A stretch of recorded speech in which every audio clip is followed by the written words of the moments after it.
Em Atos dos Apóstolos, capítulo de número 4, versos 19 e 20. Atos dos Apóstolos, capítulo de número 4, os versos 19 e 20. E o tema dessa pregação será transformados, curados para transformar, melhor dizendo. O tema da pregação será curados para transformar. Nós iremos ler um texto que se encontra em Atos, capítulo de número 4, versos 19 e 20. Enquanto os irmãos procuram, gostaria de dar alguns avisos. Primeiro que terá o culto da virada lá na sede, tá bom, meus irmãos? Então, estejam juntos, se não tiverem nenhum compromisso, para o final do ano. Às vezes vai fazer um churrasco de madrugada aí, não vai dar para ir para lá. Mas quem tiver aqui e puder ir, estejam lá na sede para nós estarmos comemorando mais um ano que o Senhor nos concede.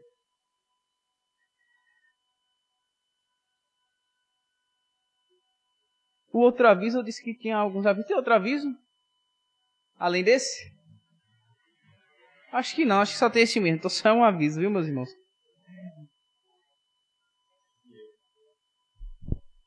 Hã?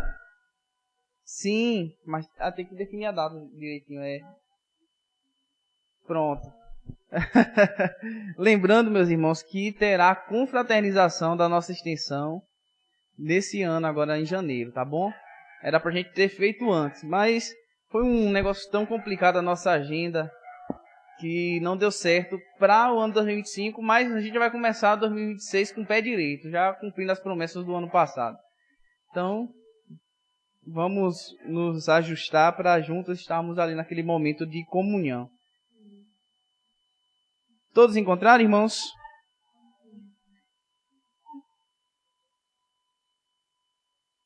Vamos ler o verso 18, do verso 18 ao 20. Ele nos diz assim: Então, chamando-os novamente, ordenaram-lhes que não falassem nem ensinassem em nome de Jesus.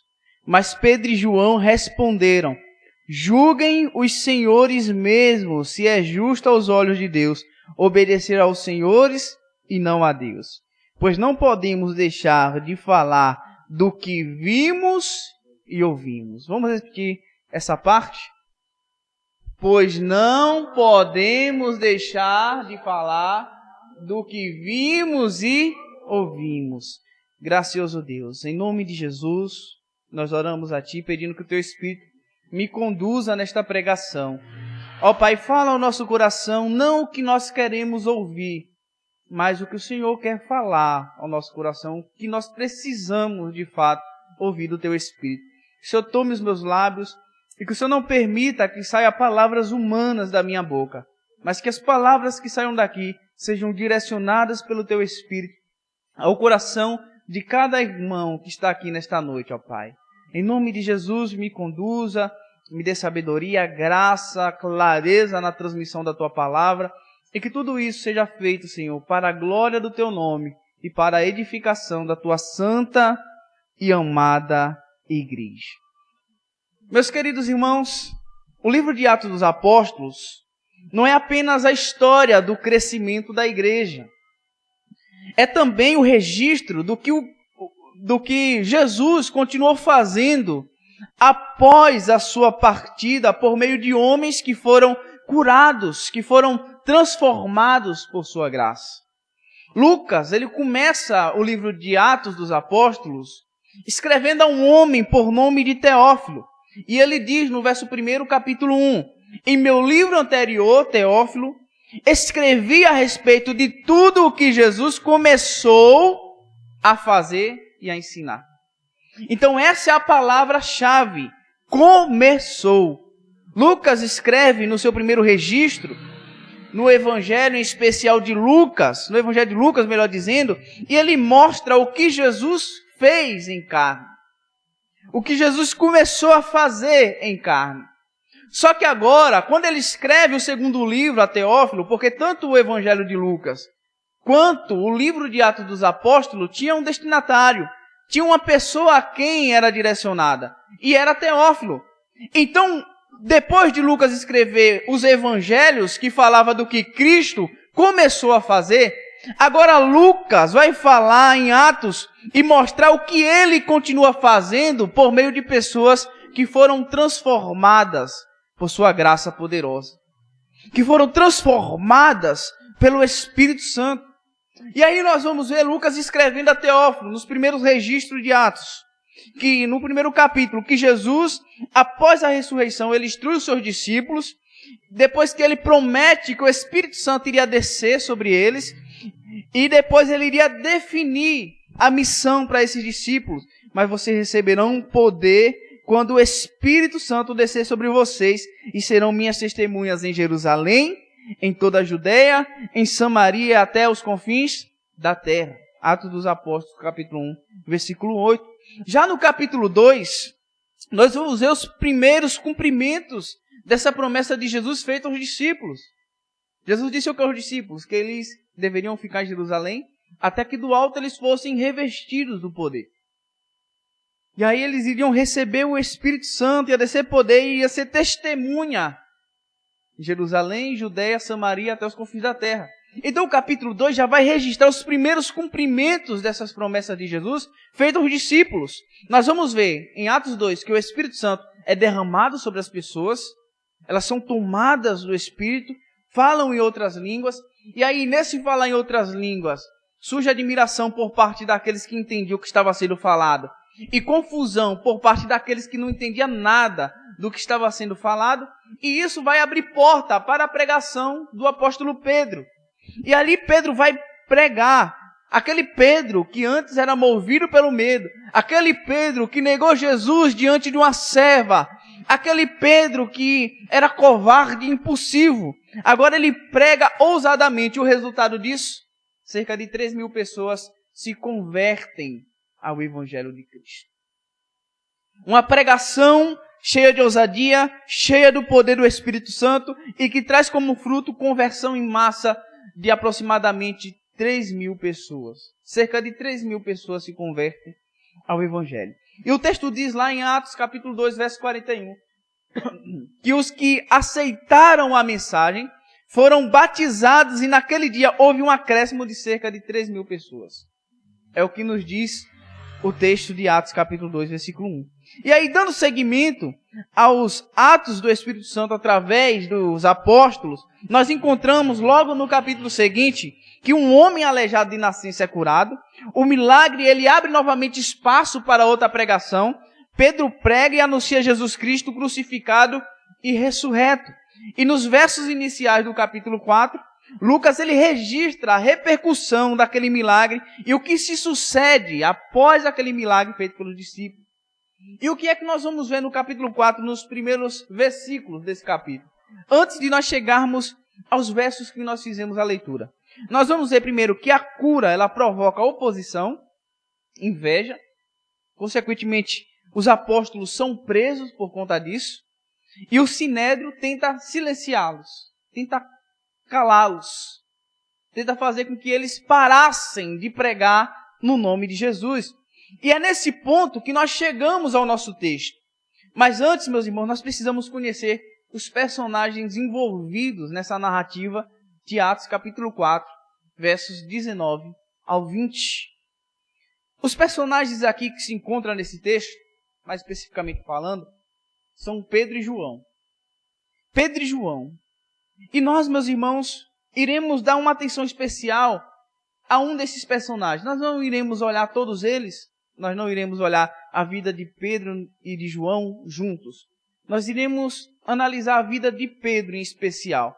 Nós vamos procurar saber, procurar responder a seguinte pergunta: quem era Pedro antes da pregação e antes de ser preso pelo Sinédrio? Todos lembram o tema da pregação, curados para transformar. E nós precisamos nos fazer essa pergunta: quem era Pedro antes desses eventos? Quem era Pedro antes de pregar ousadamente e antes de ser preso pelo Sinédrio? E nós vamos ver, meus irmãos, aqui 4 aspectos da vida de Pedro antes de ele ser curado. Quem era Pedro antes de ser curado? Pedro, meus irmãos, cujo nome original era Simão, ele era um pescador galileu. Jesus foi ao encontro de Pedro. E Pedro, ele era um homem comum, trabalhador. Porém, ele era impulsivo. Ele era intenso. Ele não media palavras. Ele agia na impulsividade. Era um Pedro trabalhador bom, mas que ainda tinha falhas. Que ainda era impulsivo e muito intenso. E nós vamos ver que lá no Evangelho de João, no capítulo 1, verso 42, Jesus o chama e lhe dá um novo nome. O que é que nos diz João capítulo 1, verso 42? Diz bem assim, Jesus dizendo para Pedro: você é Simão, filho de João, será chamado Cefas, que significa Pedro. Jesus muda o nome de Simão para Pedro.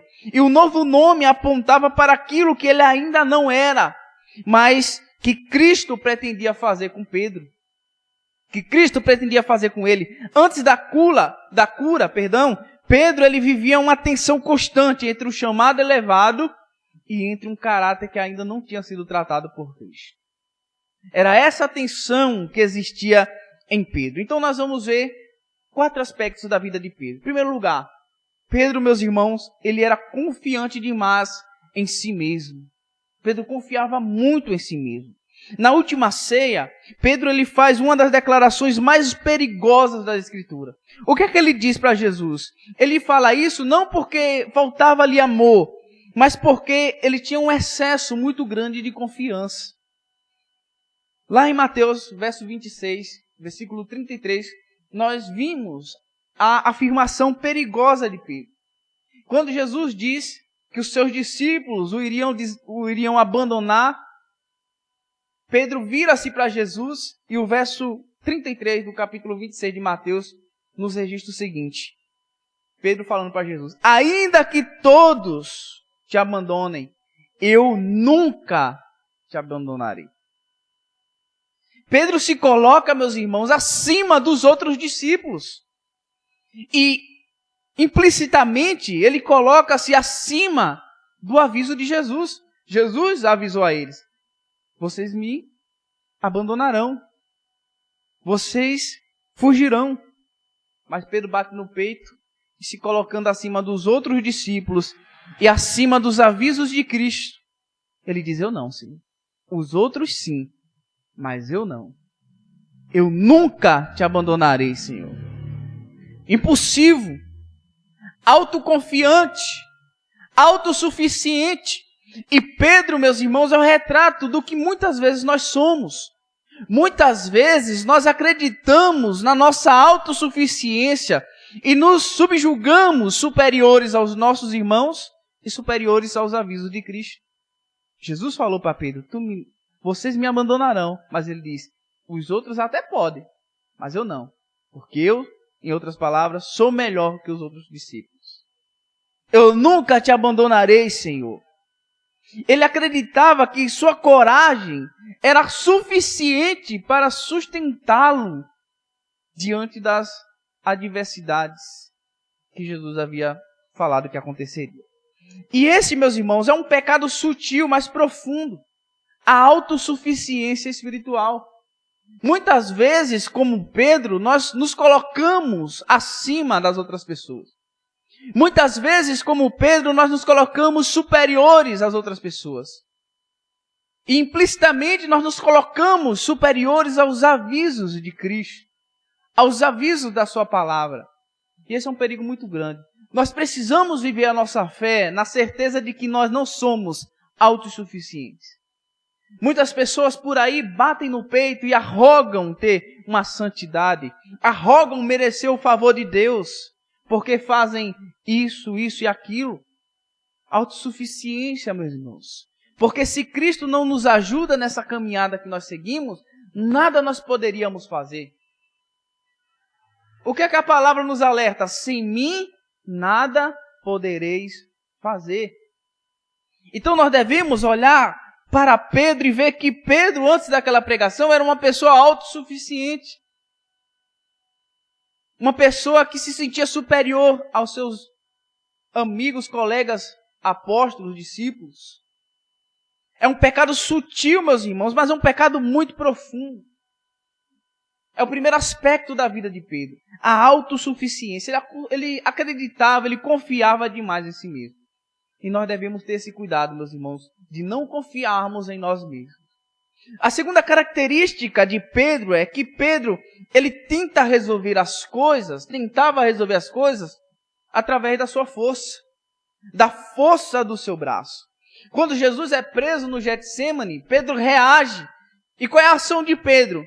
Ele tira a espada e ele arranca a orelha de Malco, o servo do sumo sacerdote. João capítulo 18, verso 10 nos diz: Então Simão Pedro, que trazia uma espada, tirou e feriu o servo do sumo sacerdote. É um Pedro impulsivo, meus irmãos. Um Pedro que age na força do seu braço. Um Pedro que tenta resolver as coisas da sua maneira. Pedro estava disposto a lutar por Jesus. A gente vê isso claramente. Quando os soldados vêm para prender Jesus, quando vem aquele tumulto de pessoas para prender Jesus, Pedro quer lutar. Pedro quer defender Jesus. Mas o problema é que Pedro está lutando para defender Jesus da maneira errada. Está lutando da forma que Jesus nunca o havia ensinado a fazer, a lutar e a brigar. E quantas vezes nós, como Pedro, também nos colocamos nessa condição? Nós até queremos lutar pela causa do Evangelho, mas as nossas ferramentas ainda são humanas, são carnais. Nós puxamos a espada e atacamos aquelas pessoas que nós achamos adversários e inimigos. Às vezes nós agimos como Pedro, meus irmãos. Nós temos o propósito correto, nós temos a intenção correta, mas as nossas ferramentas são erradas, são humanas, são carnais. Paulo fala aos Efésios que a nossa luta não é contra a carne nem contra o sangue, mas é contra os principados e as potestades dos reinos espirituais. Então, meus irmãos, Pedro, ele tinha uma intenção boa, mas ele agiu de forma errada. Ele queria um Messias que fosse conquistador, por isso que ele queria lutar tanto por Jesus. Porque a expectativa de Pedro não era um Jesus que vinha para reinar sobre todo o universo, mas um Jesus que vinha para reinar, para conquistar, para tirar eles das mãos dos soldados e do Império Romano. Pedro não queria, meus irmãos, um servo sofredor. Pedro queria um conquistador. Então seu coração ainda resistia à lógica da cruz de Cristo. O coração de Pedro ainda resistia ao fato de que Jesus, para vencer, precisava morrer. Precisava ser entregue, era o cumprimento. Porque a expectativa de Pedro estava equivocada, meus irmãos. E muitas vezes as nossas lutas são carnais. Nós atacamos com ferramentas carnais porque nós temos perspectivas erradas acerca de quem é Jesus e a quem nós servimos. Às vezes nós olhamos um Jesus que é conquistador e não um Jesus que é um servo sofredor. É por isso que muitas vezes nós pegamos as ferramentas erradas para lutar essa batalha. Foi isso que Pedro fez, meus irmãos. A disposição de Pedro por lutar por Jesus não aplacou o fato de que a sua ação foi incorreta. Tanto é que Jesus o repreende drasticamente, dizendo que se ele quisesse, Deus enviava milhares de anjos para guerrear por ele. Mas ele estava ali para cumprir o propósito de Deus. O terceiro aspecto da vida de Pedro, meus irmãos, que nós vimos aqui, é que Pedro ele nega Jesus por medo. É o Pedro antes de Atos. Nega Jesus por medo. A queda mais conhecida de Pedro acontece poucas horas depois da sua promessa mais ousada. Poucas horas depois dele dizer para Jesus, afirmar categoricamente que ele não negaria Jesus. Poucas horas depois, ele nega Jesus diante de todos, dizendo, não sei do que está falando. Mateus, capítulo 26, verso 70. Pedro nega Jesus diante de todos, dizendo que não sabia do que aquele povo estava falando, que não conhecia Jesus. Ele nega Jesus. E ele nega Jesus por 3 vezes, meus irmãos. E veja que coisa interessante. Pedro ele nega Jesus não diante de soldados, não diante de imperadores, não diante de autoridades importantes, mas ele nega Jesus diante de pessoas comuns.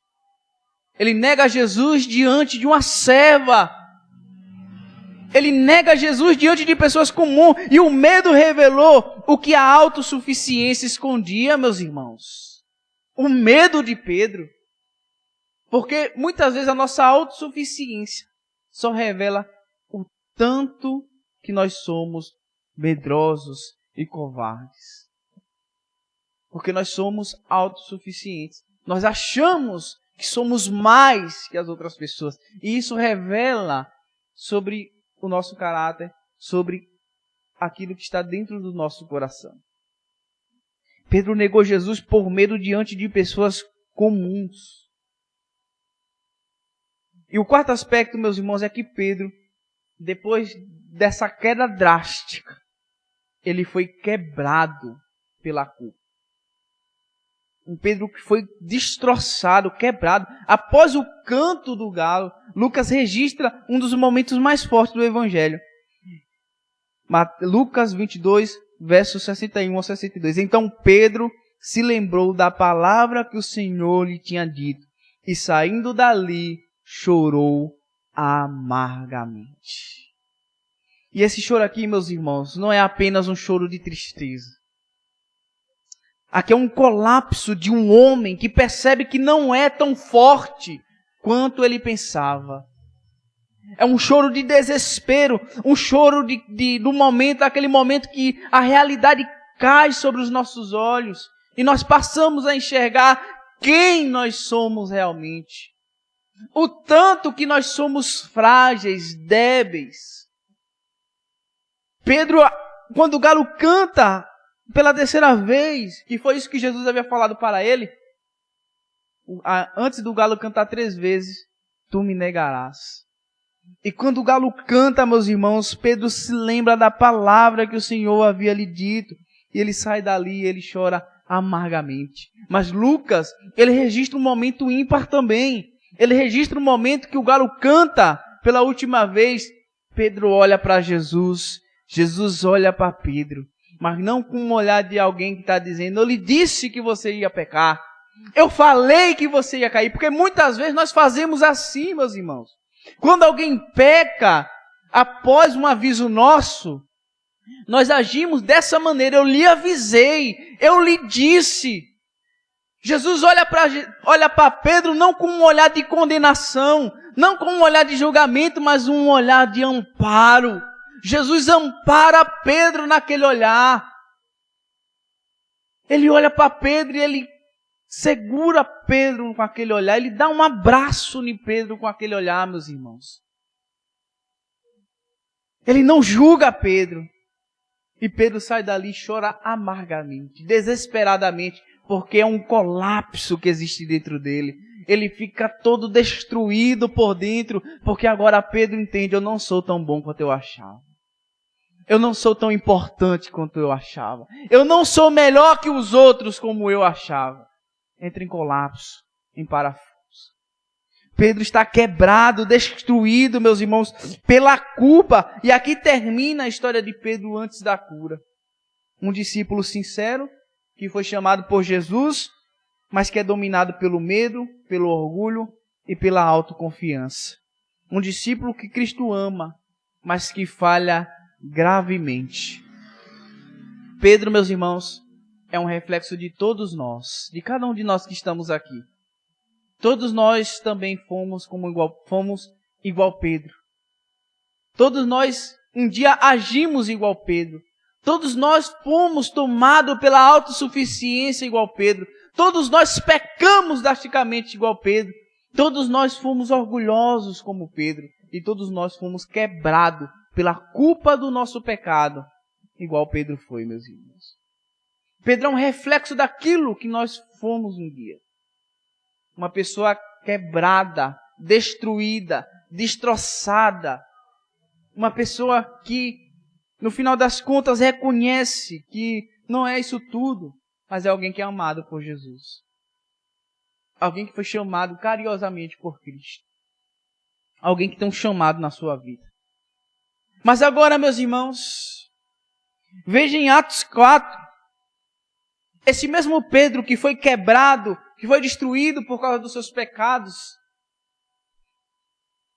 agora ele está diante do Sinédrio e ele não é mais um homem guiado pelo medo.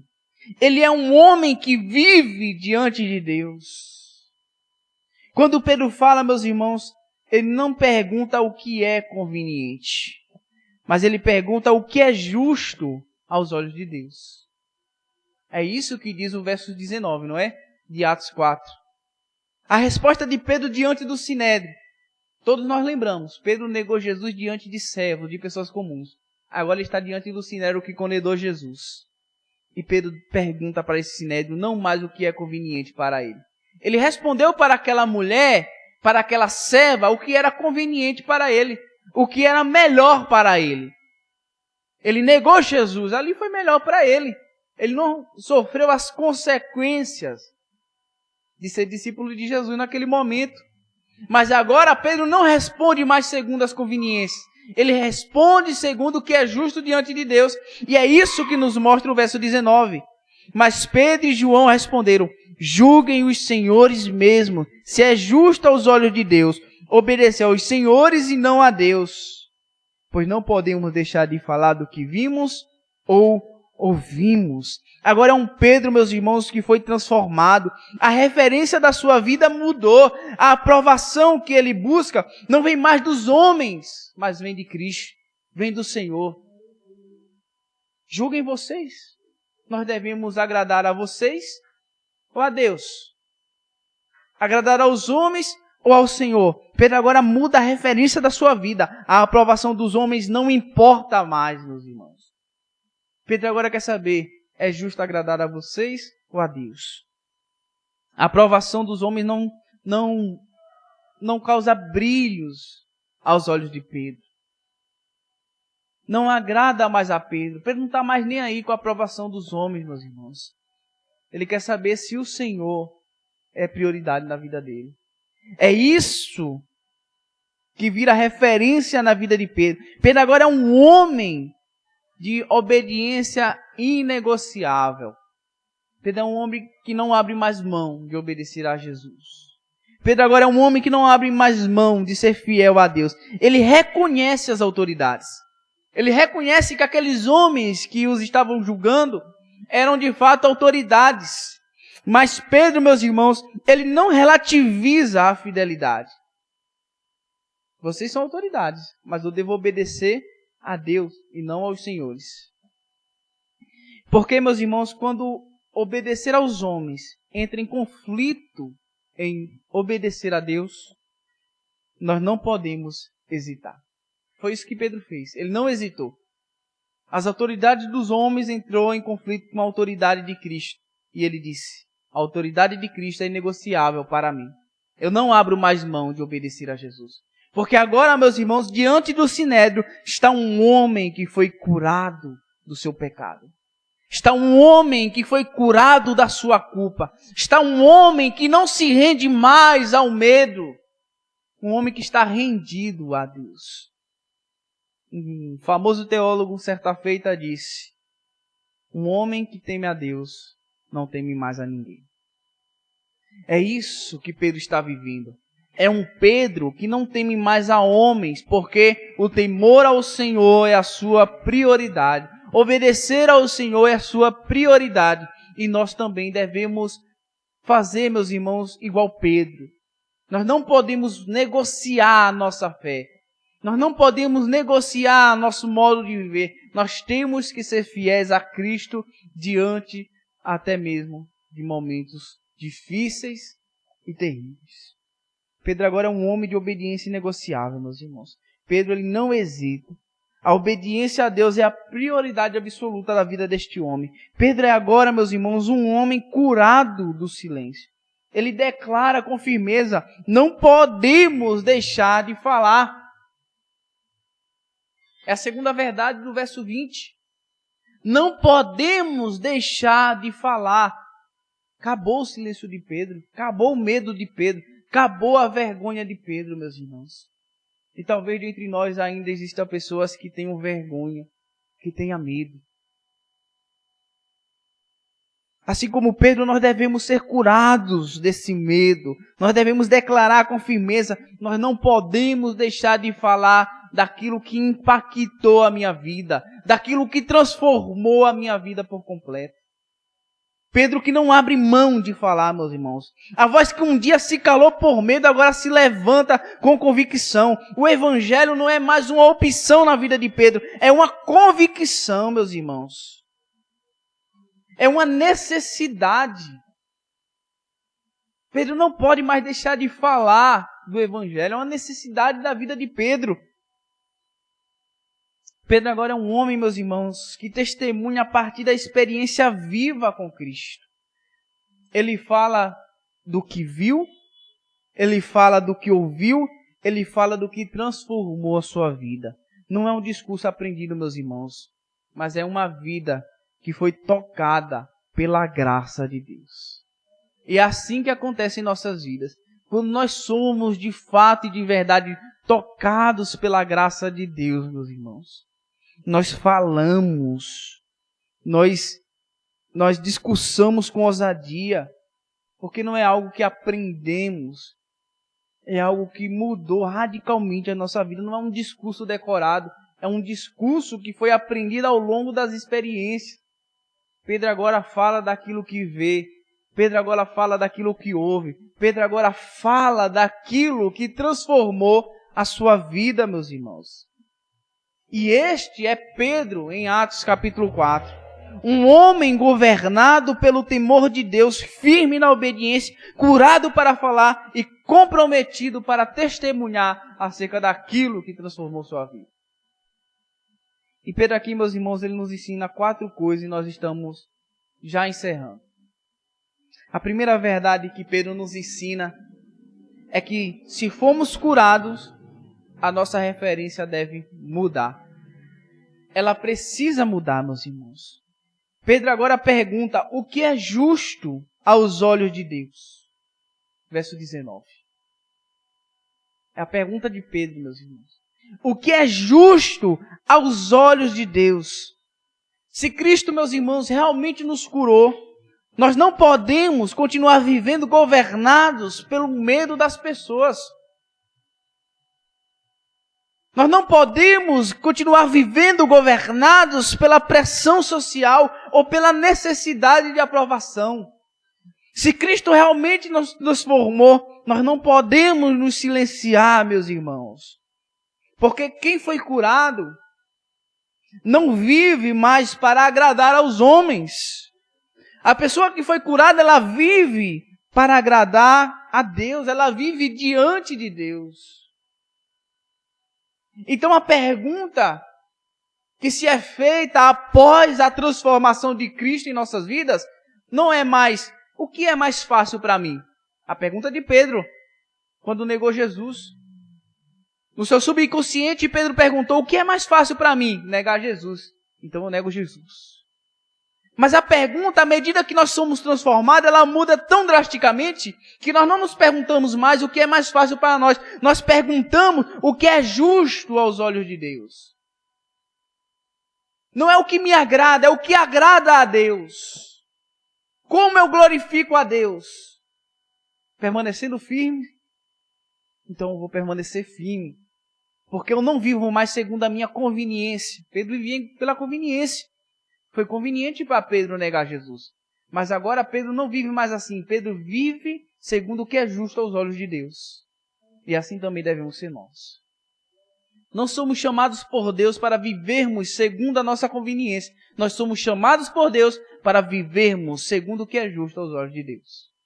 Nós devemos aprender isso. Nós devemos aplicar isso. Nós devemos exercitar isso. Porque não podemos agradar a homens e desagradar a Deus.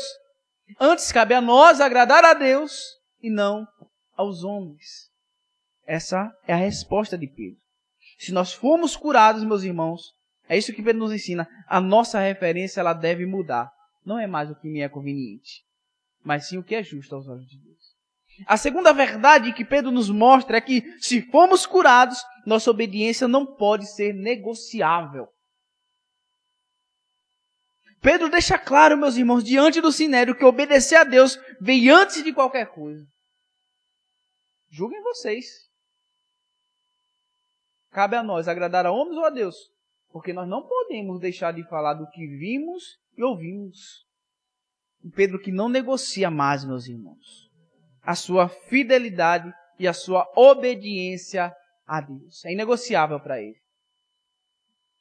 Então, muitos, meus irmãos, de nós, queremos a cura de Jesus, mas não queremos o compromisso com a sua obediência, com a obediência a Ele. Queremos ser curados, mas não queremos obedecê-lo. É a realidade que muitas vezes nós vivemos. Mas isso não existe no Novo Testamento. A cura verdadeira, meus irmãos, ela gera em nossos corações fidelidade. A transformação verdadeira produz em nós submissão ao Deus a quem servimos. Nós temos, meus irmãos, que viver em fidelidade ao Senhor, porque aonde Cristo cura, ali Ele também governa. E onde Cristo restaura, ali Ele exige obediência plena, meus irmãos. Nós devemos obedecer. A terceira verdade que Pedro nos mostra é que se formos curados, o silêncio não pode mais nos dominar. O que é que Pedro diz? Nós não podemos deixar de falar. Não podemos deixar de falar. O silêncio espiritual muitas vezes não é prudência, meus irmãos, é medo. É um medo que ainda não foi tratado, é uma culpa que ainda não foi resolvida. São feridas que ainda estão abertas em nossas vidas. Muitas vezes deixamos de falar, não porque nós somos prudentes. Não vou falar para o vizinho, porque eu vou ser prudente. Não vou chatear ele, não vou mexer com ele, não. Muitas vezes ali é medo. Ali é uma ferida que ainda não foi curada. Ali é uma culpa que ainda não foi tirada de nós. É um medo que ainda não foi tratado pela graça de Deus em nossas vidas. E aí a gente coloca como desculpa que é um zelo. Que é um meio da gente não incomodar as pessoas. Que é prudência. Mas não é, meus irmãos. Porque quando Jesus nos cura, Ele remove de nós a culpa.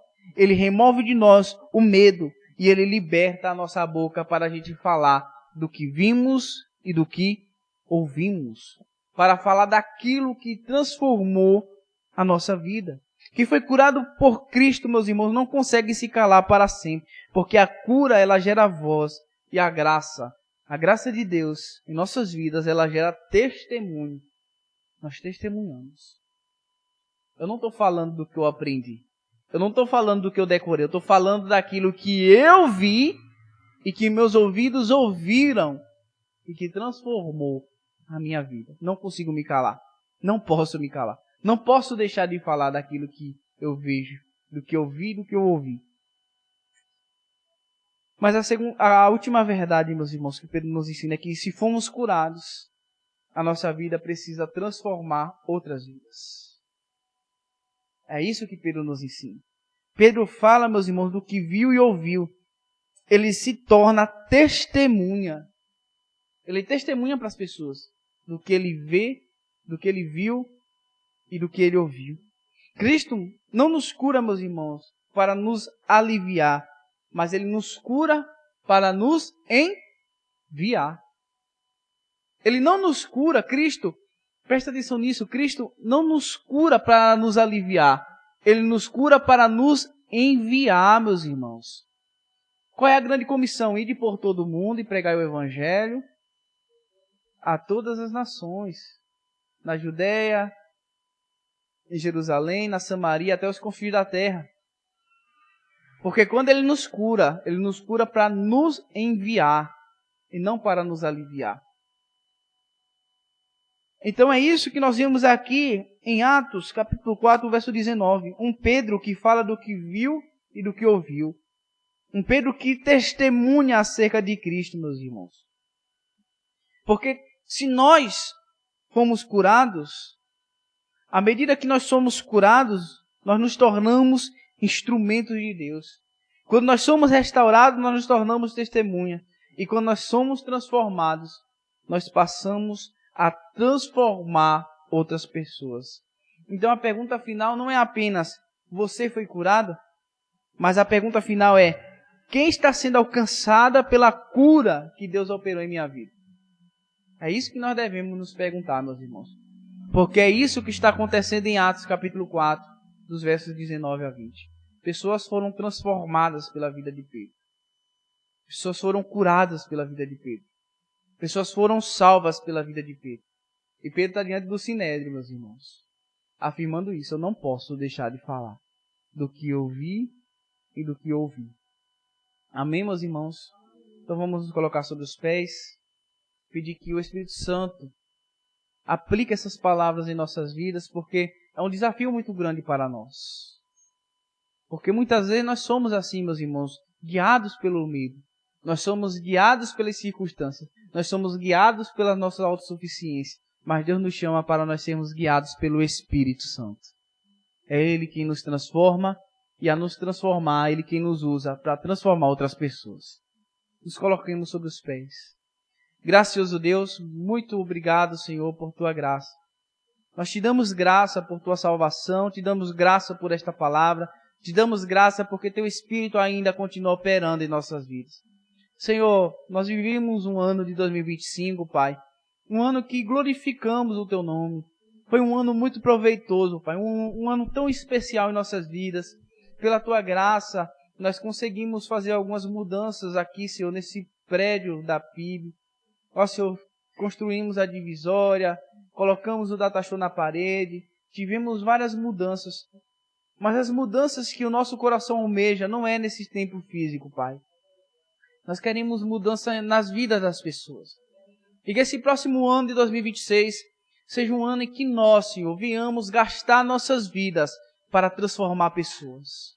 Gastar nossas vidas para alcançar almas para Cristo. Arranca de nós, Pai, todo o medo.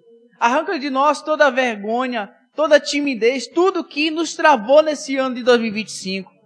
Mas que em 2026 nós sejamos ousados, cheios do Espírito, que nós preguemos o Evangelho para as pessoas deste bairro, Senhor. Que os nossos vizinhos sejam abençoados por nossas vidas, Pai. Ó Deus, que nós não sejamos um fardo aqui nessa comunidade, mas que nós sejamos um lugar de refrigério. Que as pessoas encontrem aqui, Pai, um local onde podem confiar, Pai. Um local onde há pessoas unidas, pessoas que se amam, pessoas que dividem, Senhor, as tarefas, as dificuldades. Que nós sejamos uma comunidade unida, Senhor. Ó Pai, que neste ano nós venhamos ter muitos projetos para abençoar a nossa comunidade da Caeira. Que as crianças sejam abençoadas, que as pessoas mais carentes sejam abençoadas e que o Teu Evangelho chegue numa força impetuosa no coração e na vida de cada pessoa deste bairro. Em nome de Jesus, Pai, arranca de nós todo medo. Assim como Pedro foi curado por Tua graça, que nós também sejamos curados neste momento, que nós sejamos restaurados neste momento, que o Senhor nos encha de ousadia, nos encha de capacitação, nos encha da Tua unção, que o Senhor encontre em nós uma igreja vibrante, que ora, que busca, ó Senhor, toda a preguiça espiritual, Senhor, que predominou durante esse ano 2025 em nossa vida de alguma maneira, que seja repreendida e anulada neste momento. Que nós agora sejamos revigorados pelo poder da Tua palavra. Que nós sejamos uma igreja que ora, uma igreja vibrante, uma igreja que intercede, uma igreja que compartilha da comunhão plena, uma igreja que se ama verdadeiramente, Senhor. Ó Pai, que em nome de Jesus essa igreja cresça para a glória do Teu nome. Que as pessoas encontrem aqui, Senhor, um local onde a verdade das Escrituras é pregada com fidelidade, Senhor. Que jamais, Senhor, a palavra da verdade se aparte da minha boca. Que jamais, Senhor, eu venha dar, Senhor, espaço para falsa espiritualidade. Que jamais eu venha dar espaço para heresias. Que jamais eu venha dar espaço a enganos, Senhor, a coisas que são contrárias à Tua palavra, mas que todos nós, Pai, estejamos boca de Deus com a Tua palavra em nossos lábios, Senhor. Que nós sejamos ousados, Pai, nesta comunidade. Que toda a Tua igreja, Senhor, que todos nós venhamos amar a Tua palavra, Senhor, e venhamos zelar por ela. E a Tua palavra, que é o poder verdadeiro, que a Tua palavra venha transformar a vida, Senhor. Em nome de Jesus. Nos ajuda, Pai, neste momento, Pai. Pai, nós oramos, Senhor, pelas pessoas enfermas, pelas pessoas enlutadas da nossa igreja. Que o Teu Espírito esteja curando essas pessoas e que Teu Espírito esteja também consolando, Pai. Nós oramos em especial pela mãe de Levi, pela família do irmão Miguel Ângelo e pela outra família lutada, Senhor. Ó Deus, que o Teu Espírito traga um bálsamo, um consolo, em nome de Jesus, refrigério para essas pessoas. Ó Pai, que traga o Teu abraço, em nome de Jesus. Ó Deus, vá ao encontro dessas pessoas e que o Senhor esteja curando, restaurando, Pai, em nome de Jesus. Amém, meu Deus, graças a Deus. O grande amor de Deus, a graça do nosso Senhor Jesus Cristo e as doces consolações do Espírito Santo esteja com todos nós, para todo sempre. Amém. Amém, meus irmãos.